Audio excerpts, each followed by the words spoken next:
Don't know that one for sure. Oh, that's interesting. Absolute limit on the human lifespan. Okay.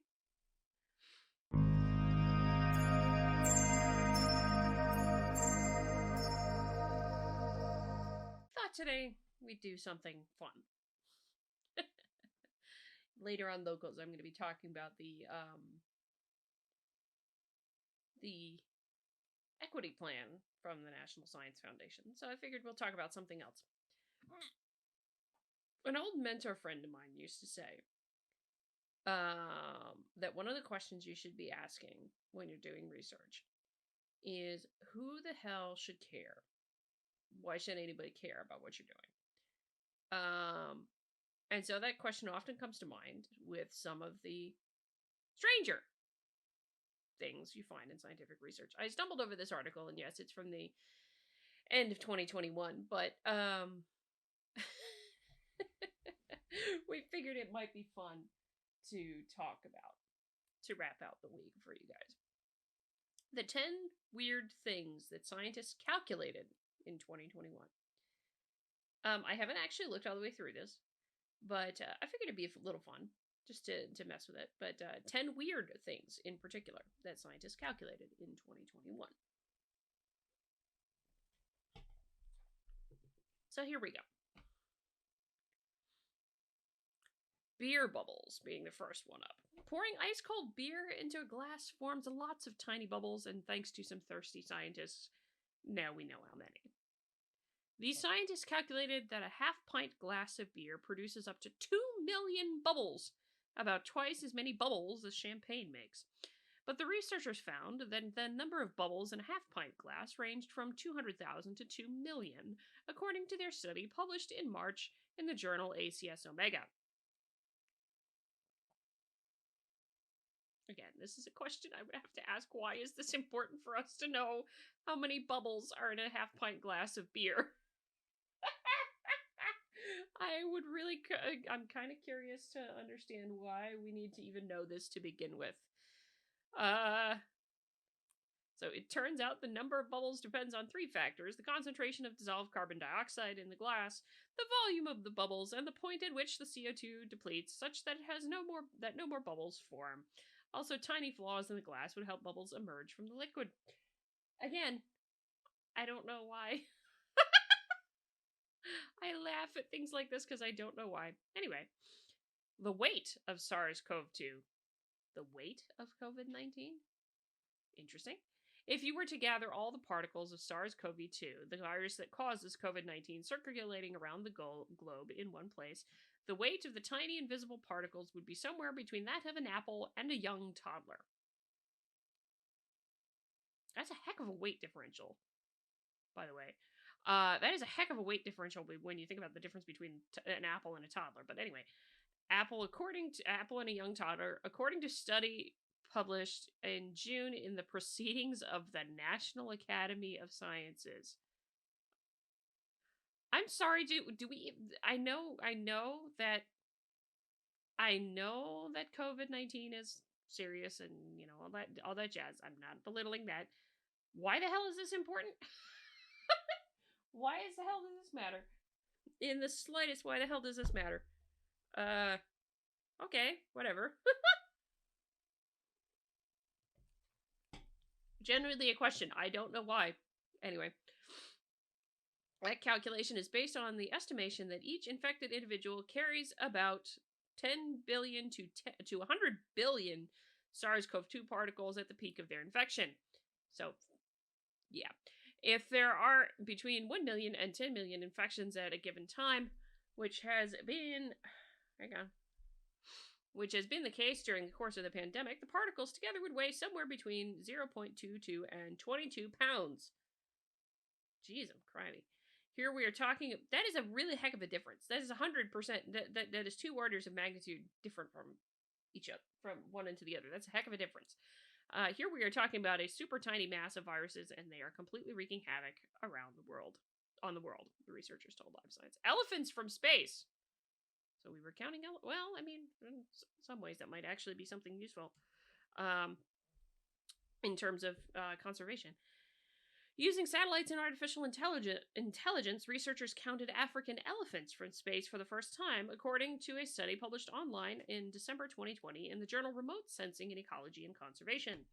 The team combined high-resolution images of Addo National Elephant Park in South Africa, captured by satellites that orbit 372 miles above Earth's surface. This novel technique can survey thousands of miles in minutes, which is much faster than the typical way conservationists count elephants in low-flying planes, a process that can take hours. The researchers say this method could be vital for ensuring the survival of the African elephant, a species that the International Union for Conservation of Nature classifies as endangered. Yes, remember the Endangered Species Act only applies to the United States. So we might, you don't necessarily get, excuse me, you don't necessarily get the classifications that are the same here. So the acceleration of a finger snap? Okay, so we go from something that's potentially useful to something that, why do we care?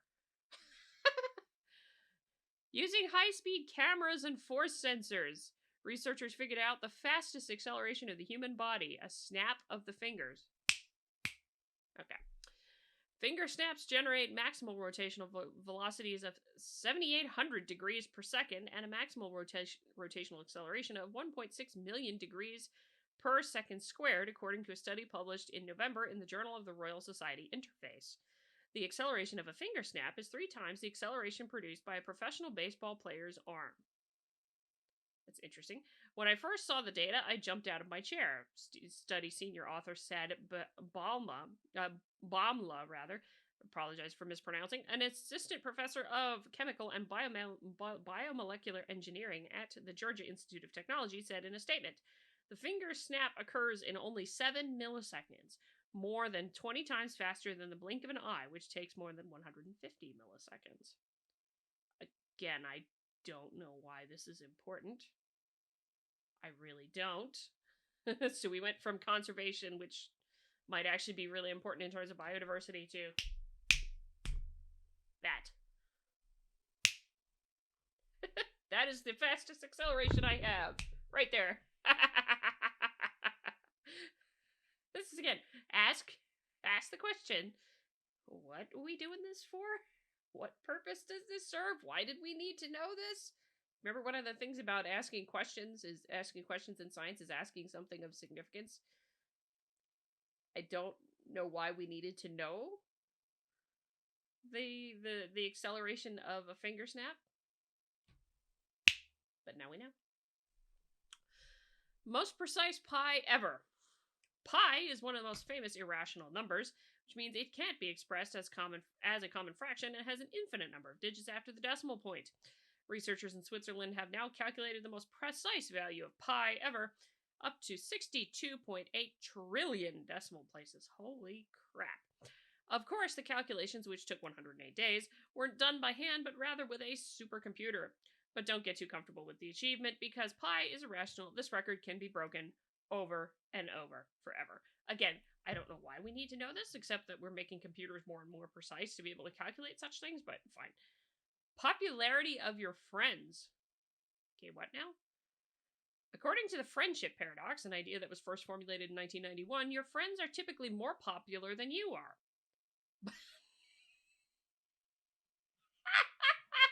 Okay, what? But a group of mathematicians came up with a new theory that they say better describes real-world friendships, according to a study published in May in the Journal of Complex Networks.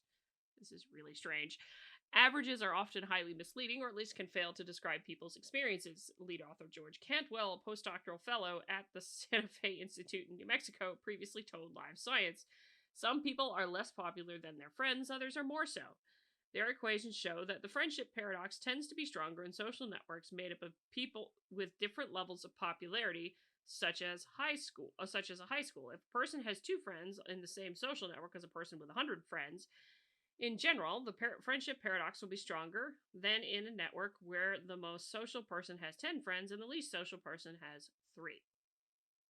So, in other words, if you're friends with somebody who's a socially gabbing person,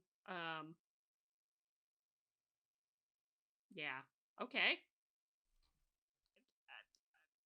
I don't, why? Why? Why does it matter? And again, why does it matter? Black holes. How many black holes exist in the universe? These mysterious objects are so dense that not even light escapes them. Themt. That is a typo, if ever there was a typo. Astronomers can't detect all the black holes out there, so they turn to theoretical calculations. In a study published in October in the preprint database Arxiv, a group of researchers calculated there might be millions of small black holes in our cosmic neighborhood, or the most immediate environment around the sun, according to NASA.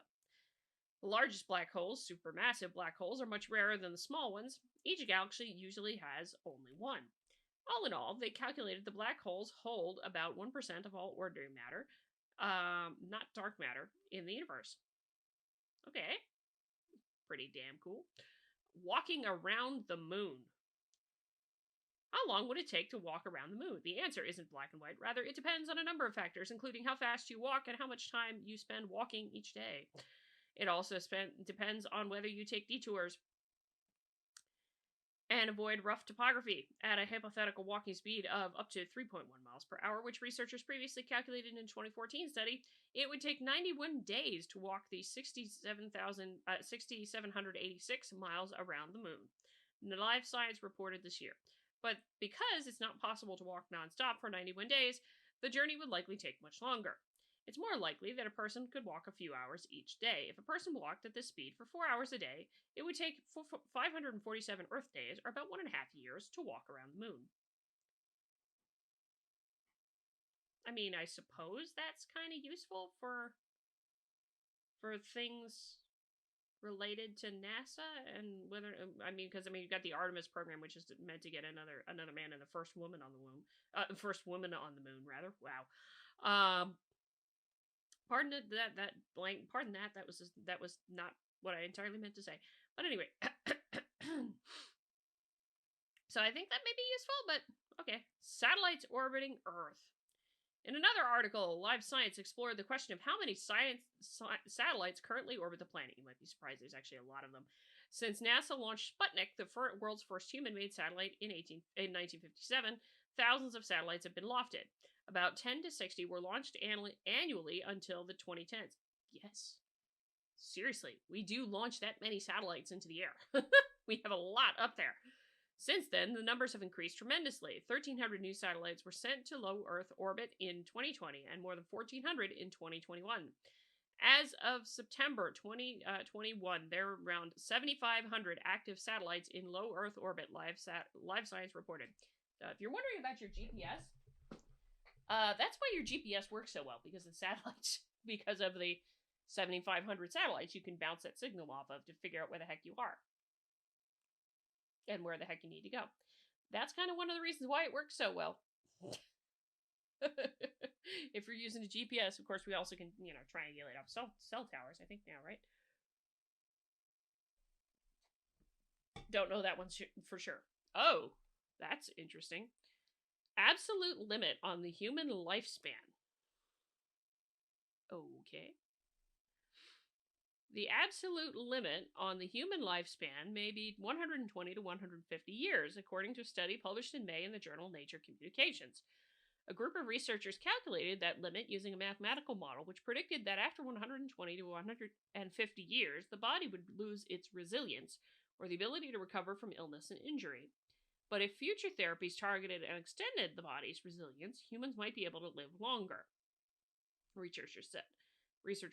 The data for the study came from the large data sets that contained medical data for more than 500,000 people across the US, the UK, and Russia.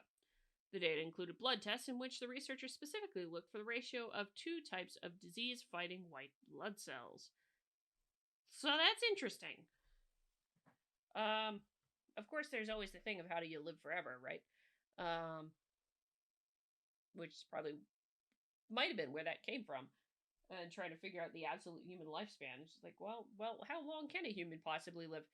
But that's interesting. 150 years. If you had the option, would you want to live that long? I don't know. If you had the option, would you want to live that long? I'd be curious to know. But I thought this would be interesting just to have a chat and run through because this is a prime example of the bunch of weird things in here where I'm just like, on the one hand, this is like, why the hell would we read this? Why the hell would we do these things? Like, I didn't really need to know that we're 2 million bubbles in a pint glass of beer. Okay, whatever. So, this is a lesson I want to leave y'all with. If you like my old mentor said, if you see a study, um, one of the things to ask is, why the hell should I care? Why the heck does this matter? This study matter? What great thing is it going to help out with, or is it just a silly question? We wanted an answer to because sometimes it is just that. Let me know what you think. Hit the like button on the way out the door if you like the video. Comment on the video, share the video, subscribe to the channel, all the good jazz. On Locals tonight, exclusively for supporters, be going through the NSF equity plan. Actually, is a little change of pace. So with that in mind, I will see you all later if you're a Locals supporter. Until next time, for those of you who are not, I'm Adrian. I hope you stay curious.